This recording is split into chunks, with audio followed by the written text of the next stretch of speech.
Abramos a palavra de Deus em Mateus capítulo 8. Mateus 8, versículos de número 18 até o versículo de número 22, texto que faremos a exposição nessa noite no sermão. Mateus 8, versículos 18 ao 22. Assim diz o Senhor. E Jesus, vendo em torno de si uma grande multidão, ordenou que passassem para o outro lado. E aproximando-se dele um escriba, disse-lhe: Mestre, aonde quer que fores, eu te seguirei. E disse-lhe Jesus: As raposas têm covis e as aves do céu têm ninhos, mas o Filho do Homem não tem onde reclinar a cabeça. E outro de seus discípulos lhe disse: Senhor, permite-me que primeiramente vá sepultar meu pai. Jesus, porém, disse-lhe: Segue-me e deixa os mortos sepultar os seus mortos. Vamos orar, meus irmãos. Ó Senhor, nos abençoa com a Tua palavra nessa noite, assim como Tu nos abençoaste pela manhã, Senhor. Fala aos nossos corações e nos edifica com a Tua verdade. Em nome de Jesus, assim nós te oramos. Amém.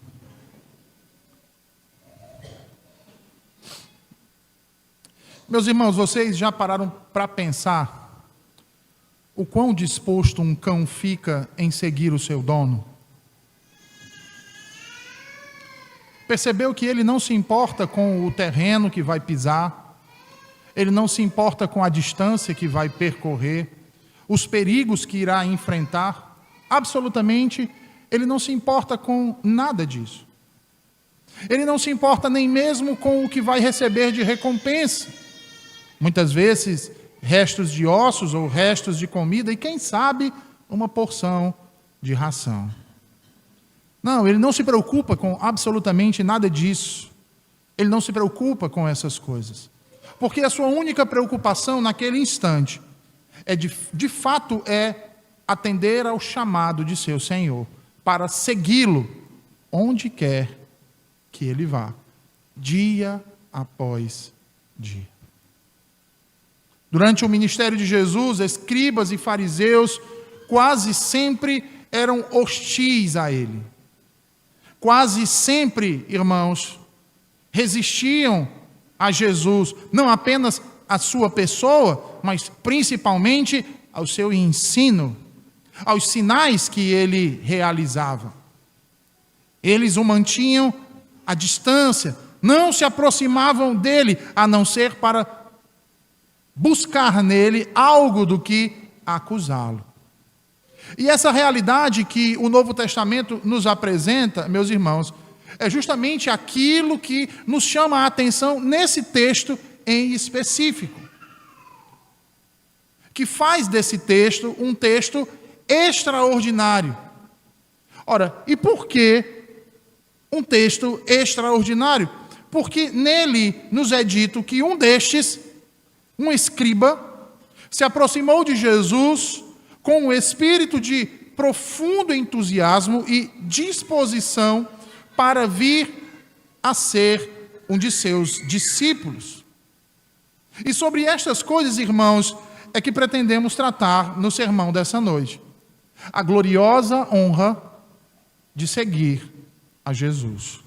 Portanto, volte seus olhos para a Escritura, retorne aí ao capítulo 8 de Mateus e observe mais uma vez o que diz o Senhor nos versículos 18 ao 20. Jesus, vendo em torno de si uma grande multidão, ordenou que passassem para o outro lado. Vejam, irmãos, que Mateus nos conta que Jesus viu grandes multidões ao seu redor. Ele deu uma ordem para partir então para o outro lado aos seus discípulos. Talvez Jesus desejasse, com isso, cruzar o mar da Galileia em um esforço para encontrar um lugar tranquilo que lhe oferecesse ocasião para descansar, ele e seus discípulos, após dias de movimento extraordinário no seu ministério. Porém, Mateus nos diz, irmãos, que quando eles estavam prestes a partir, um certo escriba veio e disse a Jesus, olhem aí o texto, mestre, aonde quer que fores, eu te seguirei. Essa é uma afirmação, uma declaração de dedicação surpreendente, irmãos. Por que surpreendente? Ora, porque quando lemos as páginas da Escritura, cuidadosamente, ocasionalmente, encontramos declarações com semelhante compromisso expresso. No entanto, muitas vezes descobrimos que essas grandiosas profissões de lealdade desaparecem quando a tribulação, quando a aflição, quando a dor, as dificuldades sobrevêm. É só você parar para pensar um pouco em textos bastante conhecidos, como por exemplo o de Lucas 22, 31 ao 32.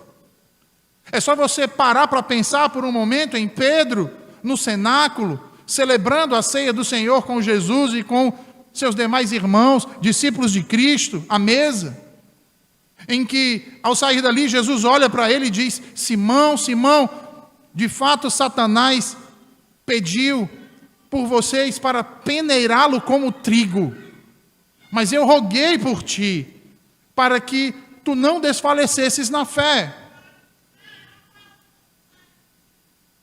Para que você não desfaleça, mas fortaleça os seus irmãos. Notem aí, irmãos, como Pedro responde a Jesus nisso. Ele olha nos olhos de Jesus e diz, com todas as palavras, que o que Satanás queria. Disse então Pedro, Senhor, eu estou disposto e pronto para ir contigo, tanto para a prisão quanto para a morte. Ora, que declaração exultante, de fidelidade, de compromisso, de dedicação ao seu Senhor. Mas percebam que declarações de fidelidade não ficam muito mais fortes do que isso.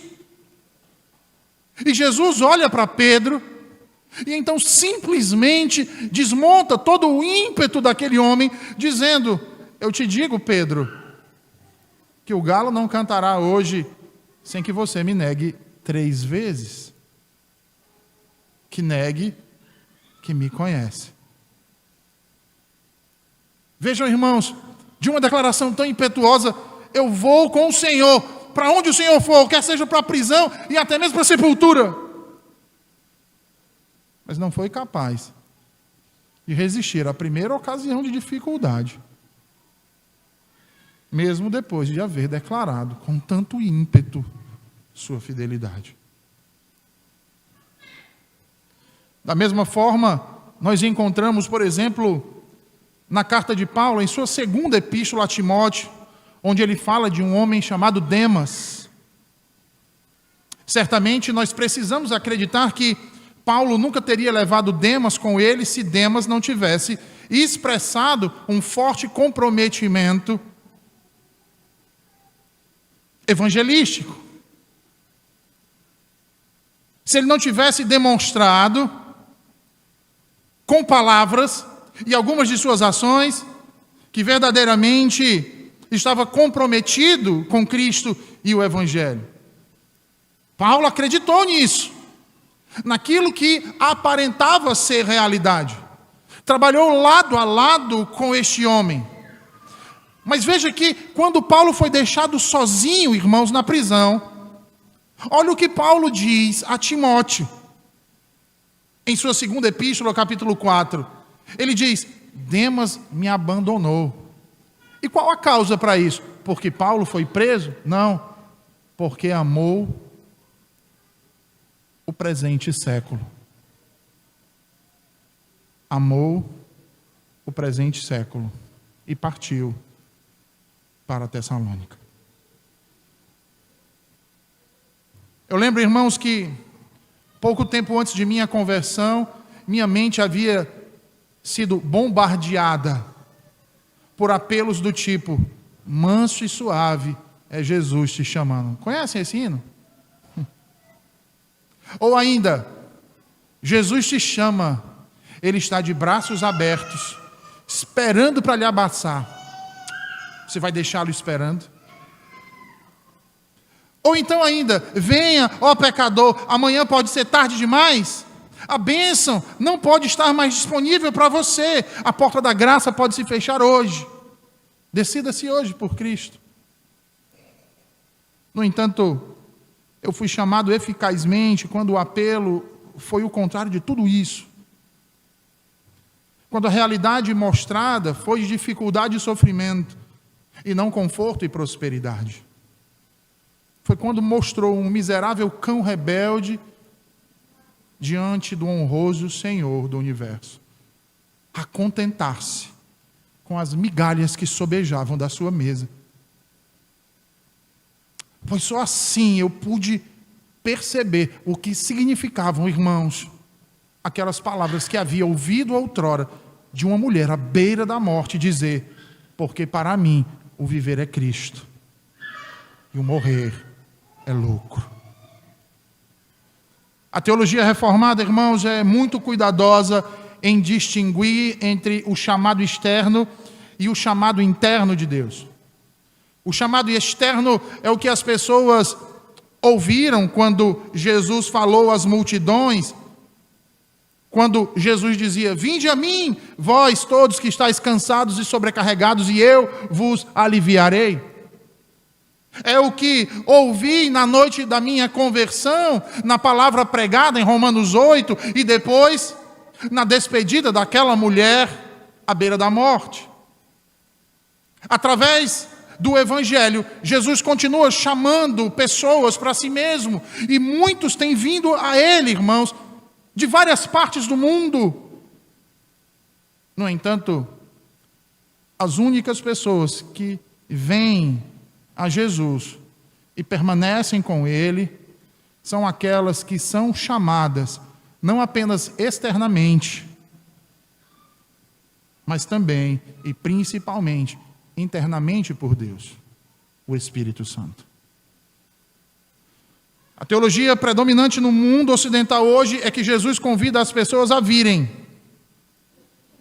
Elas o escolhem, depositam sua confiança nele e, como resultado direto da sua fé, nascem de novo. Mas não foi isso que Paulo ensinou. Não foi isso que os pais da igreja entenderam, como Agostinho e inúmeros outros gigantes da fé. Não foi assim também que, ao revisitarem esses escritos antigos, e principalmente a palavra de Deus, creram os reformadores. E por que não creram nisso, irmãos? Ora, porque a Bíblia ensina que o coração tem que ser transformado pelo chamado interno de Deus, pelo próprio Espírito Santo, que então produz fé. Somente após isso, uma pessoa então é capaz de vir a Cristo genuinamente, tornar-se seu discípulo, segui-lo para onde ele for, custe o que custar. Logo, é crucial para nós, então, entendermos a diferença entre uma profissão de fé e a posse dela. E por que, irmãos, isso? Ora, há multidões de pessoas no mundo que dizem crer em Jesus. Talvez eles tenham ido à frente em uma reunião evangelística, escrito seus nomes em alguns livros, em alguns cartões, ou feito aquelas orações de pecadores. Eles podem ter realizado qualquer número de ações que são equiparados a profissões de fé. Mas se seus corações não foram transformados e regenerados pelo Espírito Santo, permanecem do jeito que estavam. Notem que essas são exatamente aquelas pessoas que Jesus advertiu seus discípulos ao final do seu sermão da montanha. Lembram? Mateus 7, 21, quando Jesus diz: nem todo aquele que me diz Senhor, Senhor, entrará no reino dos céus, Nem todos, irmãos. Logo, é vital que saibamos, que ouvimos o chamado interior de Cristo, porque somente aqueles que ouviram esse chamado perseverarão até o fim. Sendo assim, olhemos então para este escriba, que de modo tão confiante, ou melhor, de modo tão arrogante, veio a Jesus. Prestem atenção a como Jesus o respondeu no versículo 20, vejam aí. Ele disse que quer seguir a Jesus, observem aí, versículo 19, mestre, aonde quer que fores, eu te seguirei. Mas veja aí como é que Jesus responde a ele.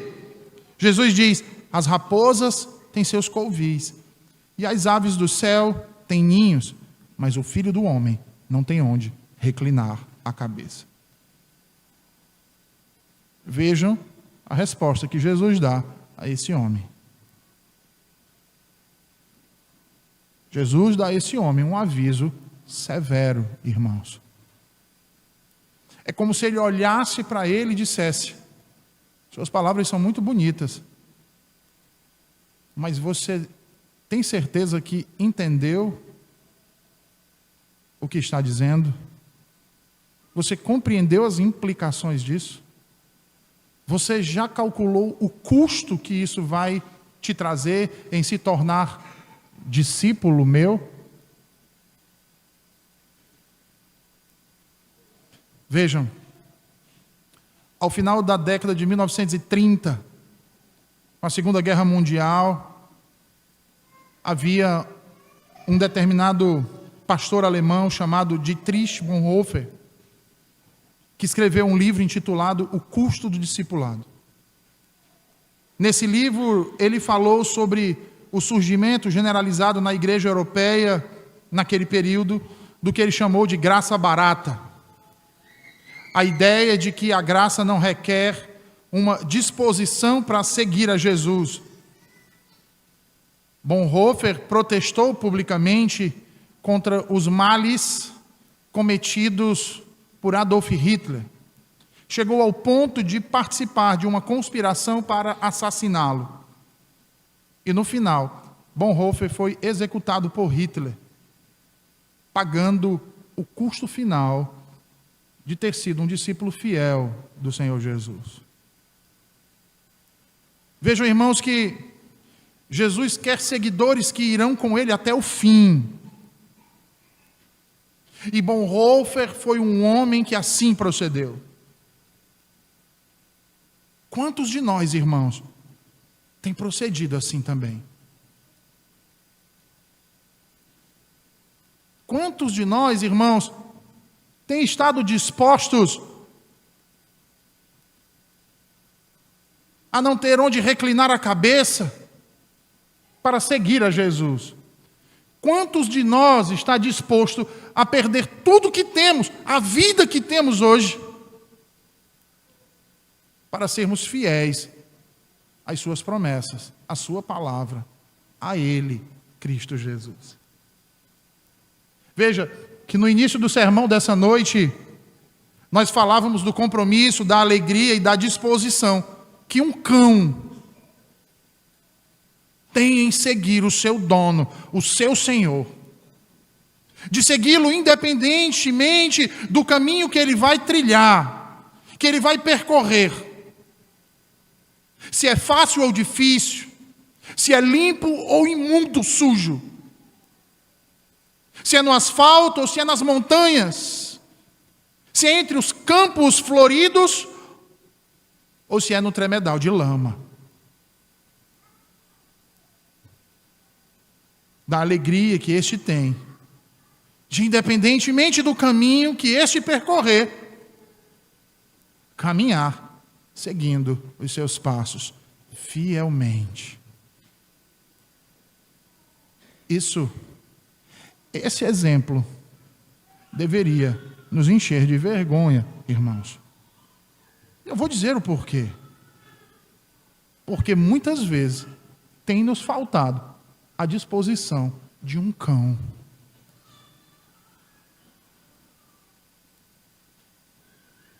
Como alguém criado à imagem do seu Senhor não possui disposição, vontade e prazer maior que um cão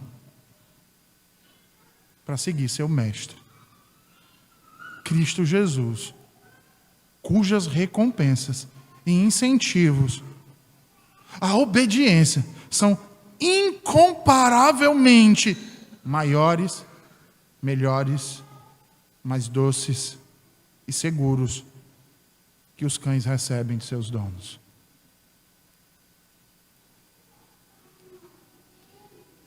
Como, irmãos? Como? Quantas vezes, irmãos, não temos agido como esse escriba aí do capítulo 8? Com o mesmo ímpeto, com as mesmas palavras.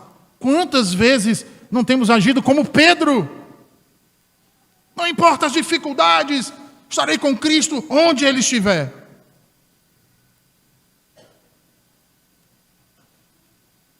Quantas vezes, irmãos, dissemos que seguiríamos o Mestre para onde quer que Ele fosse, mas no primeiro sinal de dificuldade, dissemos, veja bem, ou não é bem assim, ou o pior, é que eu sou pecador, né?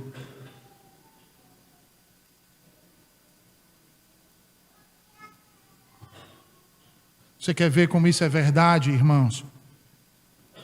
Olhem para as reuniões de oração e de doutrina. Porque o que somos nós, senão discípulos de Cristo?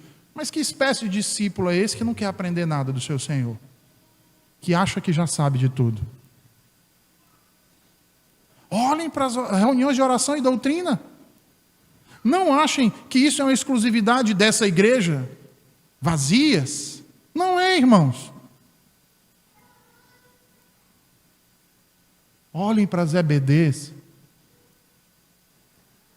que a cada dia se apequenam mais e mais.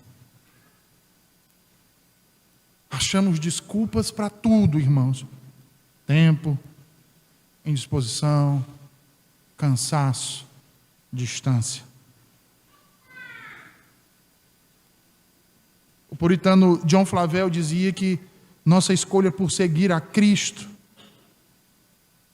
como nossa porção e felicidade deve ser sincera, irmãos, honesta, franca e verdadeira em palavras e ações. Sabe o que é uma pessoa sincera?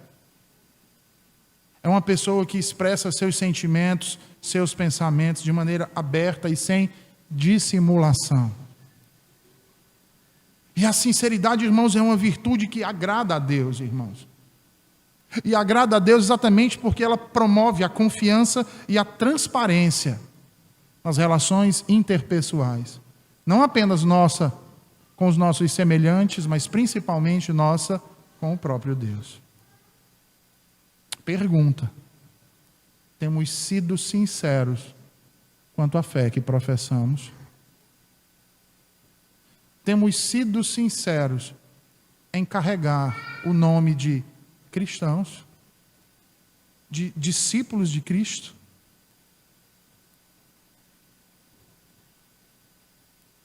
Ou temos sucumbido diante da primeira dificuldade que se nos apresenta?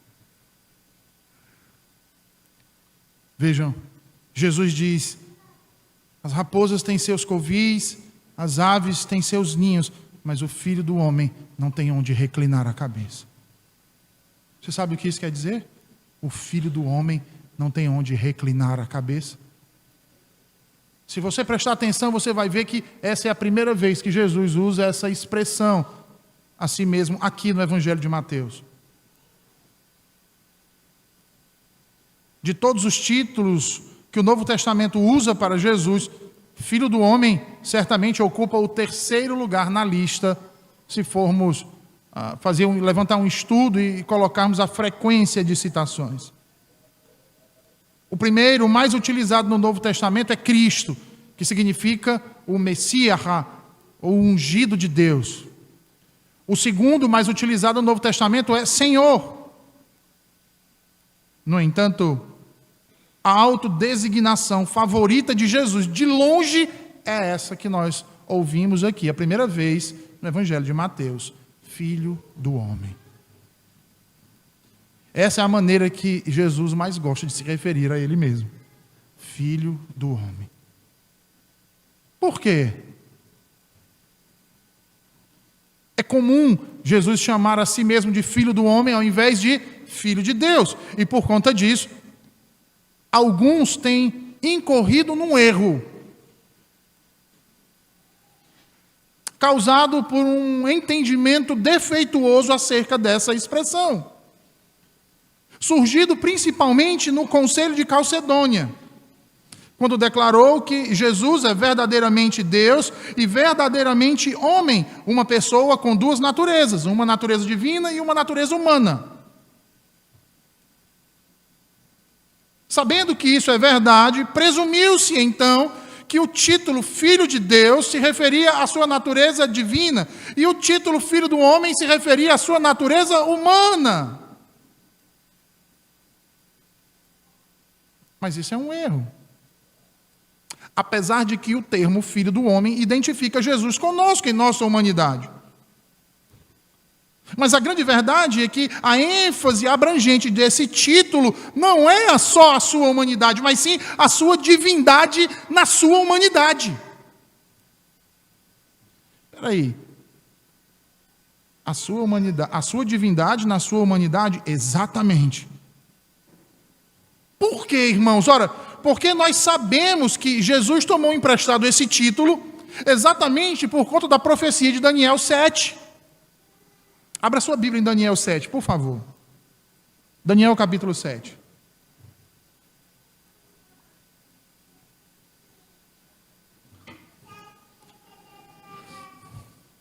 Daniel 7, se você observar aí os versículos 9 e 10, você vai ver Daniel relatando que teve uma visão poderosa do céu.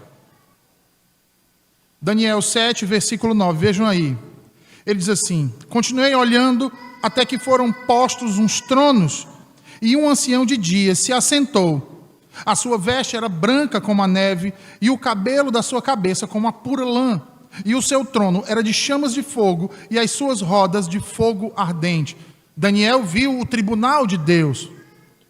O trono foi preparado e o ancião de dias, que é Deus o Pai, tomou seu assento no trono. Percebam aí como Daniel descreve essa cena, utilizando-se de termos que são magníficos aqui. Ele diz: suas vestimentas eram brancas como a neve, os cabelos de sua cabeça eram como lã pura, seu trono era uma chama de fogo, com rodas de fogo ardente.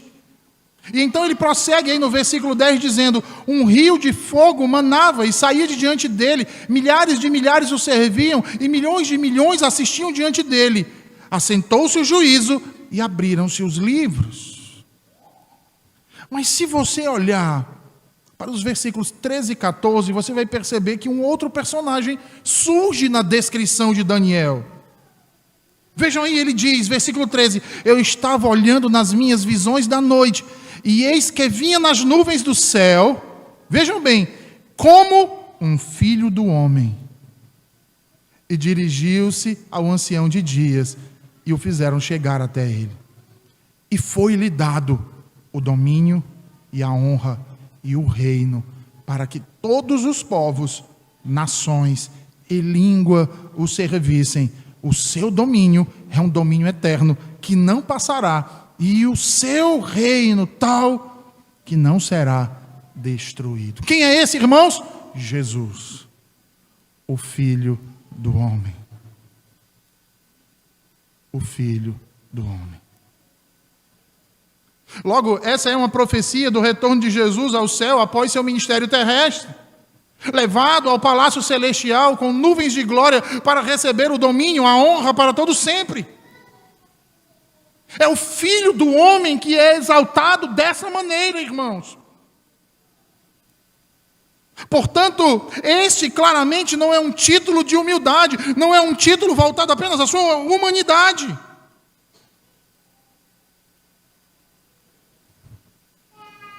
E certamente, irmãos, durante o seu ministério, Jesus usou este título como parte de declarações surpreendentes sobre si mesmo. Em uma ocasião em que ele entra em disputa com os fariseus sobre o sábado, ele declara: o Filho do Homem também é o Senhor do sábado. Agora imaginem como os judeus entenderam essa declaração. Eles sabiam muito bem quem havia estabelecido o sábado, ou o Shabá, ou o dia do descanso. Eles sabiam quem havia ordenado para observá-lo regularmente. E era Deus. É claro. Assim, embora Jesus se chamasse Filho do Homem, nessa declaração ele deixava claro a sua divindade. E isso, irmãos, literalmente não foi um exercício de humildade. Em outras ocasiões, ele chegou a dizer a um paralítico, conforme Marcos capítulo 2, filho, teus pecados estão perdoados. Os judeus ficaram chocados com aquilo, escandalizados. E aí acusaram Jesus de blasfêmia. Ele diz, quem pode perdoar pecados senão o próprio Deus? E aí quando Jesus percebe a maldade dos seus pensamentos, ele diz, para que saibais que o Filho do Homem tem na terra poder para perdoar pecados. Ele disse ao paralítico, eu te digo, levanta-te, toma o teu leito e vai para a tua casa. Jesus usou o título de Filho do Homem como parte de uma afirmação de seu direito, de seu poder para perdoar pecados, não como exemplo de humildade, mas de sua divindade. Logo, quando você estiver lendo a sua Bíblia, toda vez que você ler esse título, Filho do Homem, é bom você parar e perguntar, qual é o uso que Jesus faz deste título nesse texto? O que ele quer revelar acerca de si mesmo? Eu vou lhe dar um exemplo de como fazer esse exercício. Vamos aplicar essa realidade à resposta de Jesus a esse escriba aqui do capítulo 8. Quando ele diz, o Filho do Homem não tem onde reclinar a cabeça.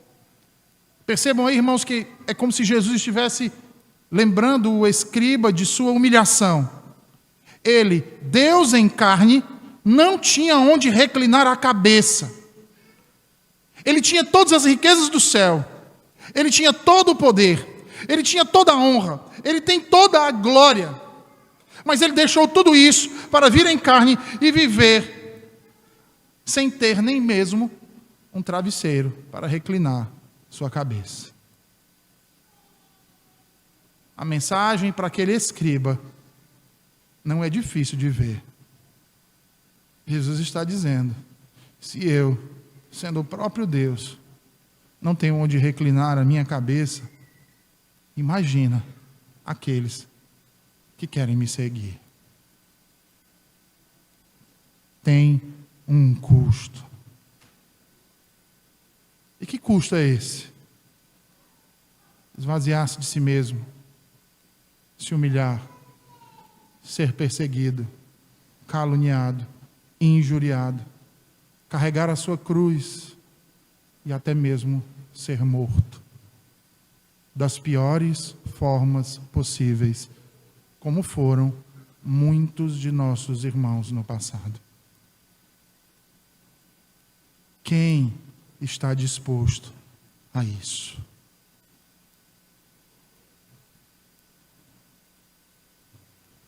Esse apelo ninguém faz, não é?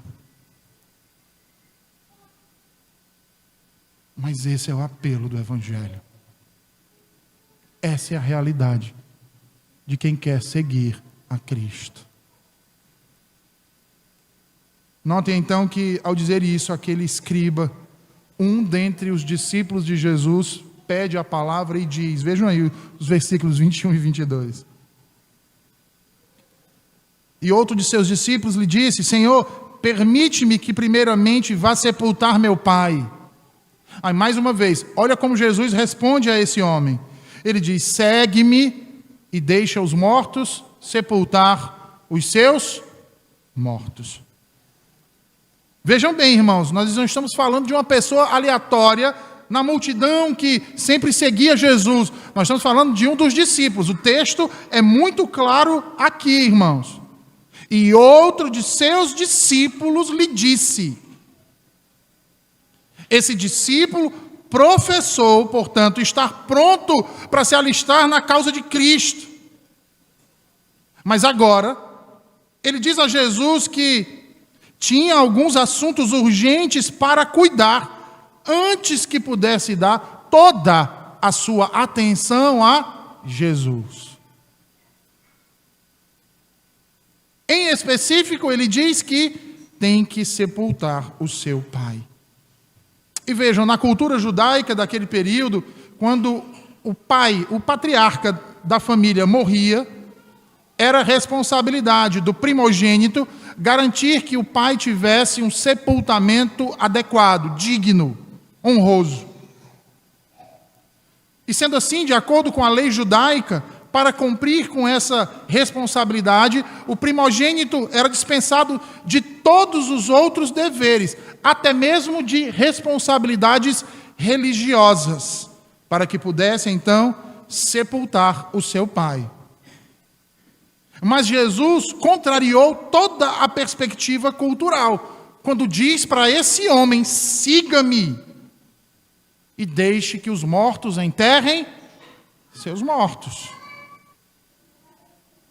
Irmãos, vejam que se alguma vez Jesus falou como se não tivesse compaixão, foi exatamente aqui. Foi exatamente aqui. Mas é claro, nós sabemos que isso não é verdade. Jesus estava cheio de compaixão pelas pessoas às quais ele sempre ministrava. No entanto, Jesus queria ensinar aquele homem. Jesus queria lembrar a esse homem que o chamado de Deus em sua vida era um chamado absoluto e imediato. Não dava para deixar para depois. Não dá para adiar para amanhã. Logo, não havia desculpa terrena que lhe permitisse evitar aquela vocação.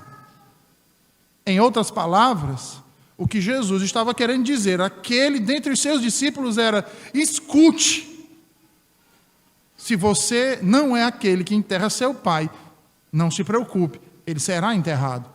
Há muitas pessoas aí mortas em delitos e pecados. Deixe que eles cuidem desses assuntos terrenos. Eu quero você, e quero você agora. Siga-me.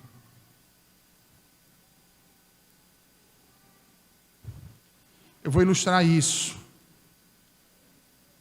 Quando eu era pequeno, eu gostava de brincar no quintal da minha avó. Era um quintal grande, de areia. E eu tinha alguns carrinhos, e eu gostava muito de brincar com os meus carrinhos. Então, eu pegava uma pazinha e construía estradas, eu fazia viaduto. Eu pegava os outros brinquedos, os bonecos, eu imaginava posto de gasolina. Então, o quintal virava uma metrópole, meu amigo. E eu brincava e perdia a noção do tempo, muitas vezes. E aí, quando se aproximava da noite, a minha mãe chamava então para ir jantar. Ela dizia: meu filho, pare, entre, vá tomar um banho, porque eu já vou servir o jantar. E eu, no meio da brincadeira, o que eu respondia à minha mãe? Já vou, mãe. Já vou. E na verdade eu voltava a brincar com os meus carros. E ela chamava uma segunda vez. E eu dizia: já estou indo, mãe. Estou guardando aqui. Na verdade eu estava construindo a última ponte. Mas quando chegava a terceira vez, Quando a minha mãe me chamava e dizia: Neto, entre agora imediatamente. Aquele imediatamente era o sinal que eu estava em apuros. Eu sabia que quando ela dizia para fazer algo imediatamente, eu tinha que correr. Imediatamente. Isso é atender a um chamado urgente. O chamado urgente que recebi naquela época era de alguém cuja autoridade não era absoluta.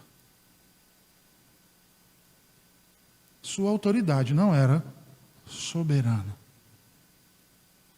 Sua autoridade não era divina.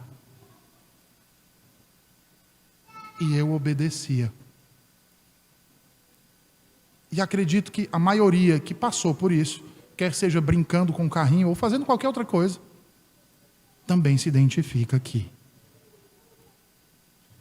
Mas, irmãos, o que podemos dizer quando o chamado urgente parte daquele que detém toda a autoridade?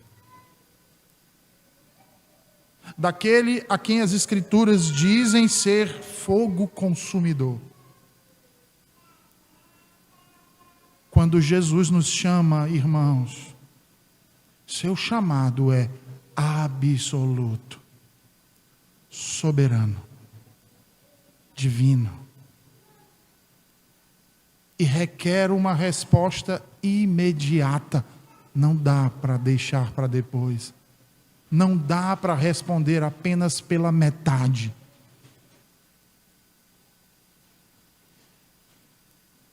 Que resposta você tem dado até aqui?